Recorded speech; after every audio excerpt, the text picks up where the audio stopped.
సాయంత్రం పూట ఒక్కోసారి ఏం చేయాలా అని ఆలోచిస్తూ ఉంటాము. అలాంటప్పుడు కట్టె పొంగలి, పచ్చి పులుసు మా ఇంట్లో అయితే మేము ఫ్రీక్వెంట్గా చేసుకుంటూ ఉంటామండి.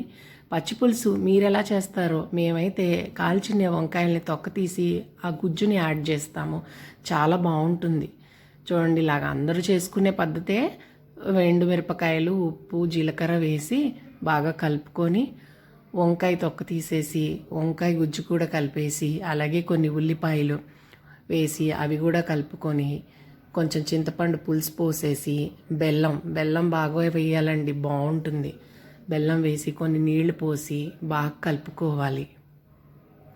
ఇలా కలుపుకున్న తర్వాత కొన్ని మినపొడియాలు వేయించుకొని అవి కూడా కలపాలండి. పిల్లలు ఇష్టంగా తింటారు, క్రంచీగా బాగుంటాయి.